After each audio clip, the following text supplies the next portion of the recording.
In 2019, I was this close to becoming a homeless former Miss USA. I decided to embark on a very interesting journey, a journey that everyone raves about, glamorizes, and romanticizes, a journey called entrepreneurship. What many people don't tell you about entrepreneurship is that it's very similar to swimming against the current, and that current never lets up, never allows you any progress or any real movement forward. See, in 2017, after spending a year-long reign as the first soldier to win Miss USA, I was moving forward into my next chapter. I crowned the next Miss USA, and I decided to embark on a journey to step into a role that's just as unlikely, and that's to become a motivational speaker with no motivational speaking experience. See, what most people don't tell you about motivational speaking is that it's very similar to being a new college graduate. No one wants to hire you because you have no work experience, but you have no work experience because no one wants to hire you. Motivational speaking is the same way. No one wants to book me to speak because I have no speaking experience, but I have no speaking experience because no one wants to book me to speak. So what I did is I spent years traveling the world speaking for free. If you had a mic and a 3-person audience, I was there, just jumping at the opportunity to be able to try out my skills. But unfortunate for me, traveling the world speaking for free is expensive. So I end up driving myself deep into debt, maxing out my credit cards, taking out personal loans just to survive. All because I'm traveling, bringing my videographer, looking for ways to get content to post on social media to show people that I'm good at what I do. And the unfortunate part is that being broke isn't fun. But I get an email from my alma mater, University of Maryland, University College, and they say, Deshauna, we want you to come and give a motivational speech for our commencement. 7,000 people. And I said, of course, how much you gonna pay me? Guess how much they wanted to pay me? Zippo. But I was honored, and the 7,000 person audience was just the type of audience that I was looking forward to speaking in front of. So I accepted the opportunity. Spent weeks crafting a speech just perfect for these graduates, hoping that I can give them the inspiration and the motivation that they need to be able to step into the world. I get to the stadium, walk on stage, nerves, anxiety, feeling scared. I'm used to speaking to 3 people, 5 at most, but it's 7,000, a massive stadium. I get on stage and I proceed to give the best speech of my life. I get a standing ovation from 7,000 people. Thank you. And oh, I'm cocky now. I'm arrogant. Head went from this to this. Why? Because listen, I just killed 7,000 people and I just told them what they can do and walk into the world and be inspired. I'm smiling from here to here until I get home and see a piece of paper on my front door. Guess what piece of paper that was? Some of y'all been evicted. You're darn right. It was an eviction notice on my door, and it comes in very bright colors so everybody in the hallway knows you're being evicted from your apartment. I grab the eviction notice off the door, run into my apartment, find the closest wall to slow slide down. I'm crying, I'm upset, I'm angry. I'm wondering, when is it going to be my time? And then my best friend calls me. She wants to see how the speech went, but she can hear the sadness in my voice. And she says, did you bomb it? What happened? And I said, no, I actually killed it. And she said, then what's wrong? And I said, I'm about to be homeless in about 48 hours. And she says, no, what's going on? And I said, I've been struggling financially for a very long time now. I'm chasing a dream. It feels like I'm swimming against the current, but I'm not moving forward.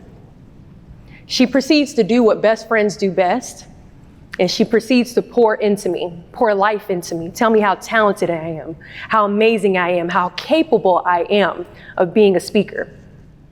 She does this in a way that reminds me just how important it is to have believers in your circle. She believed in me so much that she proceeds to send me the money that I need to pay my rent. Thank heavens. And it's because of her that I was able to pull myself out of eviction. And just a few days after that, University of Maryland University College posts my speech online. A couple of days after that, I get an email from a platform called Goalcast. It's every speaker's dream to be on Goalcast. And they say, Deshauna, we just saw your commencement speech at University of Maryland University College, and we want to post it on our platforms. I'm thinking, oh, of course, hoping it'll get at least 1,000 views. Well, I was wrong. Within 30 days, this single speech received over 20 million views.